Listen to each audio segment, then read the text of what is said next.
하나님 아버지, 이렇게 어수선한 세대를 살아가고 있지만은 어제 우리는 은혜 가운데 조용하게 아무 일도 없는 듯 아무것도 모르는 듯 평화로운 가운데서 주의를 지켰습니다.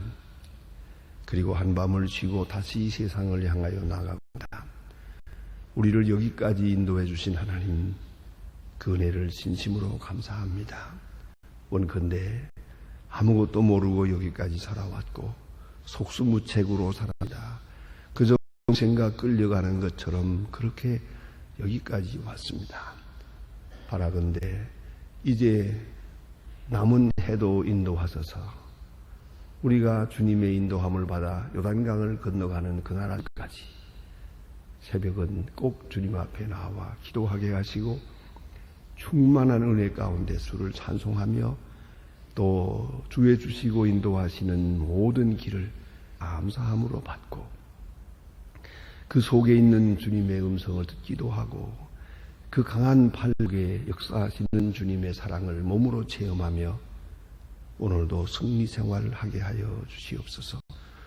복잡한 생각이 우리의 마음을 괴롭히고 있지만은 항상 단순한 마음으로 주를 쳐다보시고 많은 수없는 부정적이 어두운 일들이 우리 앞에 다가오고 있지만은 이 모든 것을 넘어서서 저 앞에 있는 하나님의 아름다운 세계를 보며 소망 중에 기뻐하고 깊은 세계에서 주의 거룩한 능력을 하며 감사할 수 있는 하나님의 사람들 되게 하여 주시옵소서. 하나님 아버지, 우리 마음속에 어두운 그림자가 있습니까? 이것을 다 지혜 주시옵소서. 또 나 자신을 완전히 죽여버리지 못한 것이 있습니까? 온전히 자기 십자가를 고 나 자신을 완전히 부정하고 그리고 주님을 영접하는 은혜가 있게 해 주시옵소서. 하나님 아버지, 그 누구도 원망하지 않게 하시고 그 어떤 일에도 하나님의 사랑을 잃지 않게 하옵소서. 범사에 감사하고 쉬지 말고 기도하고 항상 기뻐하는 그러한 하나님의 사람으로 살아가게 하여 주시옵소서. 하나님 아버지, 오늘도 주의 말씀을 바로 전하고 또 바로 들을 수 있게 하고 순전하게 들려지게 하시고 내게 주시는 말씀으로 듣고 이 말씀에 바로 응답하면서 이 말씀의 능력으로 살고 말씀이 지시하는 대로 생각하고 또 느끼고 감격하며 사는 오늘 하루가 되게 하여 주시옵소서. 내 경험이나 내 지식이나 내 판단에 의해서 살지 않게 하시고 주의 인도하신 거룩하신 뜻을 향해서 살고 주의 주시는 거룩한 사랑으로 충만한 그런 마음으로 하루를 살게 하여 주시옵소서. 하나님 아버지, 교회된 사명을 다하게 하시고 또한 배고픈 자를 먹이며 그릇된 길을 가는 자를 바로 할 수 있게 하시고 또한 주께서 이렇게 부르시고 인도하신 많은 성도를 하나님의 뜻대로 바로 인도할 수 있게 하시고 진리의 길로 인도할 수 있게 큰 종을 하시옵소서. 주의 사랑과 위로와 사랑 충만한 교회 되기를 간절히 기도합니다. 한 사람도 은혜의 미참자가 없게 하시고 모두가 은혜 안에 충만한 생을 살고 또 은혜로 충만한 가정이 되고 또한 기업이 되게 하여 주시옵소서. 자비하신 주여, 여러 기관에서 여러모로 봉사합니다. 선교, 전도, 교육, 친교 이 모든 봉사들 위하여 수고하는 주님의 일꾼에게 오늘도 지혜와 총명과 능력을 더하사 하나님의 자의 큰 기쁨과 감격에 살아가게 하옵소서. 자비하시며 주의 크고 놀라운 능력을 더하여 주소서. 이 날이 복되게 하시고 이 나라가 바른 길에 서게 하옵소서. 대통령과 위정자들에게 겸손과 지혜와 정직함을 옵시고 이 민족을 바른 길로 인도할 수 있는 그런 정한 마음을 주시옵소서. 하나님 아버지, 온 국민이 신뢰하고 존경할 수 있는 그러한 지도자들도 되고 화목을 이 땅에 정착시킬 수 있는 백성이 되게 하소서. 부지런하고 정직한 백성 되게 하시고 잘 살기보다 바르게 사는 이 민족이 되게 하여 주시옵소서. 집단적인 이기주의를 다 버리고 밝은 마음으로 서로 신뢰하는 저희들 되게 하니 작은 이득을 위하여 큰 것을 그르치는 작은 현재의 욕심을 위해서 큰 미래를 그르치는 우를 범하지 않게 하여 주옵소서. 주여, 저 북녘 땅에도 은총을 도와사 가난 고갑과 고통에서 건져주시고 특별히 굶주림에서 건져주시옵소서. 오소서기 복음 안에서 남북이 하나 되게 하시며 우리에게 맡겨주신 귀한 일들 잘 당할 수 있게 능력과 뜨거운 마음을 더해 주셔서 분명 사랑으로 미움을 이기고 복음으로 이데올로기를 물리칠 수 있게 하여 주시옵소서. 하나님 아버지, 오늘도 해외에 있든지 여행 중에 있는 사람들, 군문에 나가 수고하는 젊은이나 공부하는 사람들, 유학생들, 초조하게 준비하는 수험생들 하나하나 다 돌보시되 몸과 마음, 정신이 건강하게 하시고 주님의 말씀 안에서 키워지게 하시고 우리가 한평생 기도하는 자 된 것처럼 저들도 기도하는 사람들 되게 하여 주시옵소서. 하나님 아버지, 오늘도 병중에 있는 자와 슬픔을 당한 가정들 하나하나 다 방문하시고 위로하여 주시옵소서. 주여, 이 날이 복되게 하시고 주의 거룩한 음성을 듣고 응답한 날이 되게 하시고 확실하게 오늘은 좋은 소식을 듣는 날이 되게 하옵소서. 주 예수 그리스도의 이름으로 기도드립니다. 아멘. 하나님의 말씀 계속해서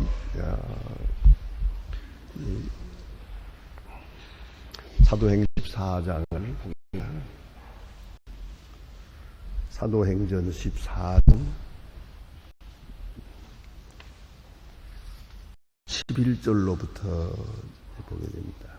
사도행전 14장 11절로 18절까지 보게 되겠습니다. 11절로 18절. 사도행전 14장 11절로 18절입니다. 다 같이 한 목소리로 봉독하겠습니다. 우리가 바울이 행한 일을 보고 루가니아 바로 소리질러 가라 신들이 사람의 형상으로 우리 가운데 오셨다 하여 바나바는 씻으라 하고 바울은 그 중에 말하는 자이므로 후메라 하더라. 성박당의 제사 중은 소와 장관들을 가고 대문 앞에 와서 무리와 함께 제사하고 조한 두 사도가 바나바와 바울을 찢고 옷을 찢고 그 무리 가운데 뛰어들어가서 소리질러 가라되 여러분이 어찌하여 이러한 일을 하느냐? 우리도 너희와 같은 성정을 가진 사람이라. 너희가 복음에 전하는 것은 이 헛된 일을 버리고 천지와 바다와 그 가운데 만지으시고 살아계신 하나님께로 돌아오라 하며 하나님이 지나간 세대의 부린 수고로 자기의 길을 다니게 묵인하였으나 그러나 자기를 증거하지 아니하신 것이 아니니 곧 너희에게 하늘로서 비를 내시며 결실을 길을 주시는 선한 일을 하사 음식과 기쁨으로 너희의 마음에 만족해 하셨느니라 하고 이렇게 말하여 겨우 무리를 말려 자기들의 제사를 못하게 하니라. 아멘. 오늘 본문에 나타난 말씀은 아주 재미있는 이야기이기도 합니다. 또 바나바와 우리 지금 이렇게 루스드라에 가서 나면서부터 안전받은 사람을 일으키는 큰 기적을 나타내게 됐습니다. 뭐 기적도 여러 가지가 있습니다만은 이제 병을 고치는 기적이 있고요. 장애를 고치는 기적이 있다. 병은 진행 중에 있습니다. 그런 거로 나빠질 수도 있지만 나을 수도 있습니다. 그런데 장애라고 하는 것은 진행이 멎은 겁니다. 그것은 고치지 못하는 겁니다. 다시 말해서 장애는 그것으로 끝난 것이옵시다. 그런데 이것이 할 수 있었다 하면 그건 정말로 굉장한 일입니다. 예를 들어서 다리를 저는 사람이라고 합시다. 이거 한 다리가 짧아요. 자, 이 사람이 일어났다고 하게 되면 은 다리가 길어졌다는 얘기거든요. 이거야말로 보통 기적이 아닙니다. 뭐 어느 사람이 뭐 병이 나, 뭐 그런 얘기하고는 전혀 틀립니다. 또 소경이 이 시각장애자가 눈을 떴다. 그런데 이 사람은 안구가 없는 사람이 그건 장애입니다. 이건 이 눈을 떴다. 나면서부터 안진병이 된 사람 한 번도 걸어본 적이 없었다. 이건 완전 장애자입니다. 그런데 이 사람이 일어났다. 굉장한 거죠. 네. 그야말로 지금 이런 일이 있다면 온 세계에 그냥 뭐 뉴스감입니다. 이거는. 그걸 우리가 알아야 합니다. 이런 큰 사건이 있어요. 나면서부터 안진병 한 번도 걸어본 적이 없는 이 사람이 벌떡 일어났다. 굉장합니다. 자, 이럴 때에 오늘 본문에 보니까 이 독리 사람들이 제물을 가지고 와서 바울과 바나바에게 제사를 했어요. 그럴 것 같아요. 그 신처럼 보이지 않겠어요? 이런 분이 어디에 있나? 하늘로서 내려온 신이다 생각하고 신으로 섬기려고 했다. 제물을 가지고 와서 제사드리게 됐다 하는 얘기입니다. 어찌 생각하면 참 어리석은 일처럼 보이지만 오늘도 이런 일을 할 수 있습니다. 당연히 그러했을 거라고 생각하게 됩니다. 여기는 역사적인 전설적으로 전해지는 배경이 하나 있습니다. 이런 이야기는 어디까지나 전설입니다. 만들어진 얘기지만 세월이 오래 가면서 이 이야기가 사실화되고 그들의 심정에 오랜 소위 말하면 기억되는 사건이 되는 겁니다. 역사적 사건이 아니고요. 기억되는 사건이 되어서 요새 말로 말하면 frame of reference가 되어가지고 그들의 생활을 지배하게다. 사상을 지배하게 되는 것이오시다. 이런 이야기입니다. 역사적 배경. 오늘은 스스하고 험해. 이 스스라는 것은 성경에 스스라고 되어 있는 제우스를 말합니다. 이거 일반 역사에서는 제우스 신이라는 많이 말하잖아요. 그리고 로마 발음으로 할 주피터입니다. 주피터, 제우스, 스스 같은 내용입니다. 소위 신 중의 왕, 신의 왕행되는 신을 말하는 겁니다. 이제 그와 허메스라고 하는 것은 이것은 여신을 말하는 것인데, 자 이렇게 제우스와 험나 세상을 좀 구경하려고 변장을 하고 사람의 모양으로 생겨 왔더랍니다. 그런데 아무도 바라보고 영접하지 않았다는 겁니다. 이게 제우스가 체면이 말이 아니에요. 아무리 다니면서 봐도 누구도 자기를 영접하지 않았는데 고맙게도 빌레몬과 그의 아내 바우기라고 두 사람이 그저 손님으로 온 거지만은 제우스로 알고 간 게 아니에요. 그저 지나가는 손님 두 분을 잘 영접을 했더랍니다.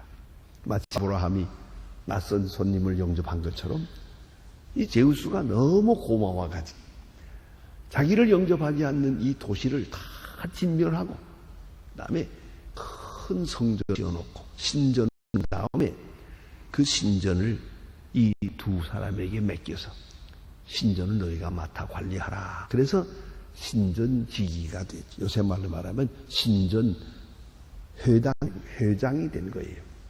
그렇게 됐다 하는 얘기입니다. 그래서 이 사람들은 언제나 또 제우스가 사람의 모양으로 세상에 나타날는지도 몰라.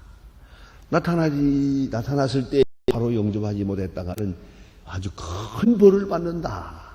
또 반대로 잘 영접하면은 큰 상을 받는다. 그런 머릿속에 그런 생각들이 있었다는 것이에요. 준비된 생각이 있었어요.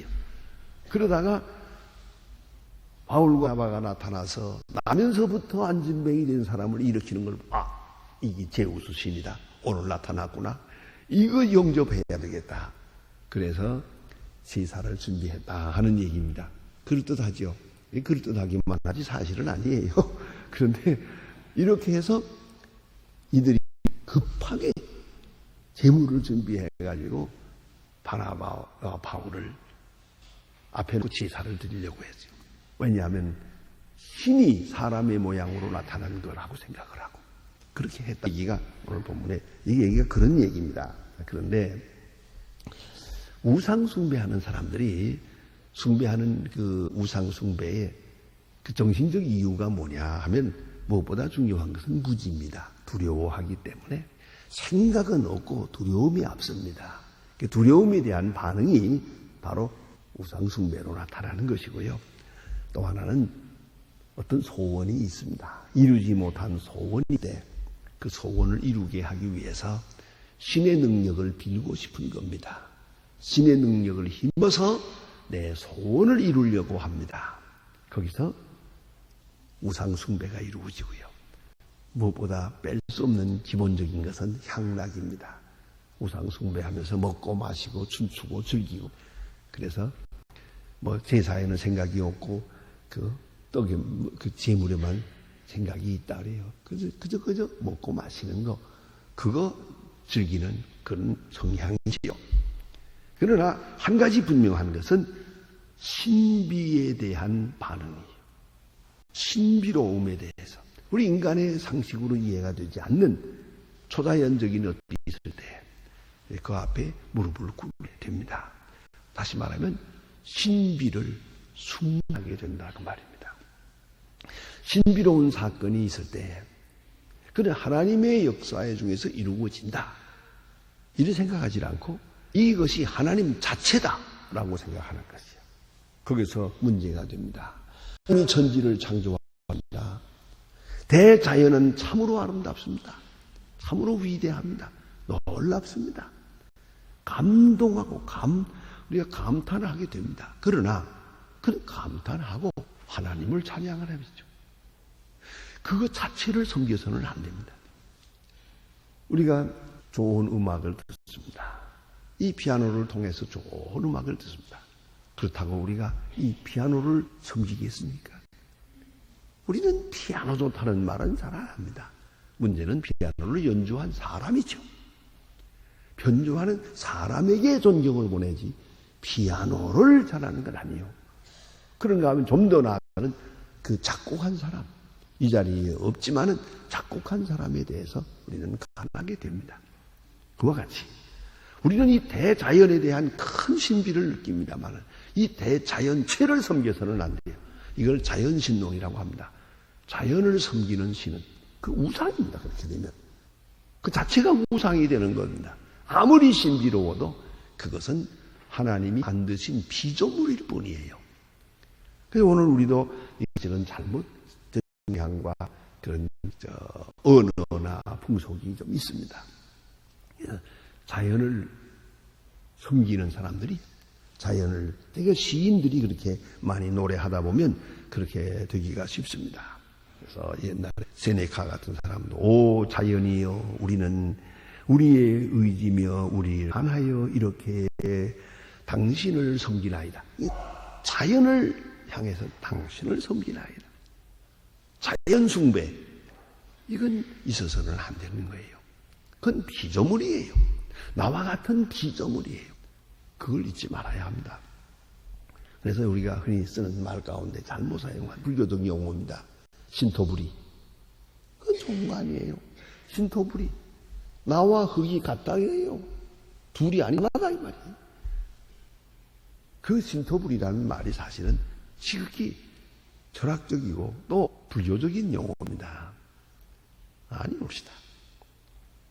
사람은 하나님의 형상으로 지어졌고요. 대자연은 하나 만드신 피조물입니다.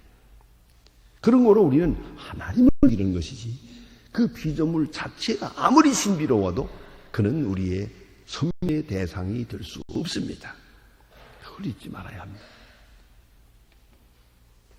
그런 거로 오늘 이 사람들이 놀라운 일이 있다고 해서 바울과 바나바에게 제사 드리겠다고 대드는데 그건 우상 숭배입니다. 그래서 우상이 되는 것이 우리다. 잘못된 것이다. 자, 그래서 사도 바울은 여기서 진실과 겸손을 찾았습니다. 사실 이건 어려운 일 중에 하나이기도 합니다.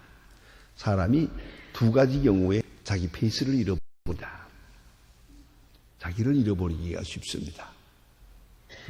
그 첫째가 억울함을 들을 때, 아주 온 말을 들을 때 정신을 못 차려요. 그래서 그만 정도를 넘어서 자기 자신을 스스로 비하하고 분해하고 억울하고 거기면서 분통이 터질 때 자기 페이스를 잃어버립니다. 또 하나는 칭찬을 들을 때, 좀 칭찬을 들을 때 그 칭찬을 내가 그냥 받아들이려고 하는 거죠. 거기서 잘못되는 겁니다. 오래전에 제가 작책에서 읽은 그런 글이 있습니다. 어린아이들을 앞에 놓고 아주 어렸을 때, 더구나 요 계지를 한 서너 살 됐을 때 그 새똥옷을 딱 입히고 하면 예쁘잖아요. 참 예쁘다, 아주 곱다 해놓고 그다가 한마디 더 해요. 얘는 착해서 옷도 맞추지 않고 싸우지도 않고 이렇게 예쁘게 하고 열에 두면은요, 이놈이 그 칭찬한 들은 말을 지키려고 꼬리치마 딱 붙들고 가만히 왔다 앉지도 못하고 서도 못하고 이거 이렇게 그런 옷을 사흘만 입혀놓으면은 병원에 입원해야 된대요. 애들 그런 좋은 옷을 너무 오래 입히는 게 아니에요. 잠깐 입혔다가 그리고 장난꾸러기들이 입는 옷을 입혀가지고 마음대로 놀게 해야지. 이 옷을 입고 하루 종일요. 그거 어떻게 되는가? 그게 바로 위선이라는 거예요. 칭찬하는 것, 자기가 그걸 자기 것으로 만들려고 해요. 여러분, 가령 누가 여러분을 향해서 천재라고 한다, 내가 천재로 생각한다면 그 멍청한 사람이죠. 바보는 그걸 바보라는 거예요. 그게 남이 뭐라고 천재라고 나는 아니요. 혹 누가 성자라고 한다고 합시다. 내가 왜 성자요? 아니죠. 아니라는 걸 인정해야죠. 오늘 바나바와 바울, 당신은 하늘로 내려온 제우스 신입니다 할 때 아니요, 난 절대 아니라고 이렇게 말하고 있습니까? 그 전에 베드로도 그랬죠. 그가 성전 미문에서 안전뱅이를 일었을 때 많은 사람들이 아주 선망의 눈으로 쳐다보고 이럴 때에 왜 우리를 쳐다보느냐? 예수님께서 병 고친 건데 내가 한 일이 뭐이기에 나를 쳐다보느냐? 그 다음 말이 상당한 말 아닙니까? 예? 나도 사람이요. 힘들과 성정이 같으며 말을 합니다. 또 베드로가 고넬료의 집에 갔을 때도 그랬죠. 고넬료가 아주 신들 앞에 절하는 것처럼 엎드려 절을 했죠. 일으키면 이렇게 하지 마세요. 나도 사람입니다. 당신들과 같은 사람입니다. 이 진실, 이것이 바로 겸손이더라 그 말이에요. 그래서 바울이 저들을 지사하게 했다 하는 얘기예요. 아주 설득력이 있습니다. 여러분, 가장 위대한 설득력은 진실이고 그보다 더 큰 설득력은 겸손이라는 겁니다. 여러분, 내가 교만하게 행하면서 남의 마음을 감동시킬 수가 없어요. 내가 겸손할 때만이 사람을 감동시킬 수가 있어요. 그렇지 않습니까? 자, 나는 잘한다 하면서 남을 감동시킬 수 있어요. 나도 당신과 같은 사람이요. 아니, 당신보다도 큰 실수를 한 사람이요. 다 이렇게 말할 때 설득력이 있는 거예요. 근데 오늘 바울 말합니다. 나는 당신과 같은 사람이요. 이거 무슨 쓸데없는 짓이요. 이런 일 하지 말라고 내가 와서 전도하는 건데 어찌 이런 일 하려고 하느냐. 그래서 만용했다 하는 것이죠. 이만큼 자기 진실, 자기 부정, 그리고 겸손함이 있을 때 참된 설득력 있는 전도를 할 수가 있었어요. 천지와 바다를 만드신 그 하나님을 하늘로서 비를 내리신 결실기를 주시는 그 하나님, 기쁨으로 너의 마음을 만족해 하느니라 하고 이렇게 말하고 무리를 말려 자기들에게 제사를 못하게 하니라. 자기들에게 제사를 못하게 하니라. 편에 보면 다윗이 이렇게 기도하는 걸 볼 수 있어요. 하나님이여 영광을 나에게 돌리라 주십시오 하는 기도를 합니다. 여러분, 칭찬받는 거 조심해야 됩니다. 아무것도 모르면서 남들이 안다고 하니까 정말 아는 줄로 알면 안 됩니다. 어떻게 하든 말든 막 중심에서 말입니다. 누가 나를 향하여 의인이요 선이요 한다고 해서 진짜 의인인 줄로 착각해서는 안 됩니다. 나의 나됨을 분명히 알아야 합니다. 바울의 위대한 점은 바로 여기에 있습니다. 그는 고린도 후서 12장에서 말합니다. 내가 받은 은혜가 많기 때문에 하나님께서 내게 육체의 가시를 주었다. 육체의 가시가 있어야 비로소 내가 내 진실을 지켜갈 수 있는 사람이라고 스스로 인정하고 있습니다. 자기 점을 잘 아는 사람입니다. 남은 교만하기 쉬운 사람이다. 나는 오만하기 쉬운 사람이다. 충분히 그런 사람이다. 그래서 하나님께서 내게 육체의 가시를 주었다. 이제 교만할 수가 없어요. 교만할래도 할 수가 없어요. 교만거리가 없어졌으니까요. 절정 사건이 있으니까요. 그래서 그는 겸손했다. 그래서 My grace is sufficient for you. 그 유명한 말이죠. 내게 있는 내 은혜가 족하다. 육체의 가시를 가지고 그리고 겸손하게 하고 진실하게 하신 하나님께 감사하고 있습니다. 바울의 위대한 점입니다. 여러분은 스스로 어떻게 생각하십니까? 바울과 그렇게 겸손할 수 있겠습니까? 지나친 칭찬을 내가 거절할 수 있겠습니까? 바울은 이런 점에서 특별한 사람이었어. 훌륭한 신앙의 선배입니다. 그래서 강권해서 말려서 그들로 하여금 우상을 섬기지 못하게 했다. 여러분, 자연 계시적인 것 우리가 크게 감탄하고 참 자연을 통해서 하나님의 역사를 봅니다. 많은 자연을 섬겨서는 안 되는 거예요. 자연 앞에 무릎을 꿇어서는 안 돼요. 그를 창조하신 하나님 앞에 영광을 돌려야 한다는 것을 꼭 잊지 말아야 합니다. 기도하십시오.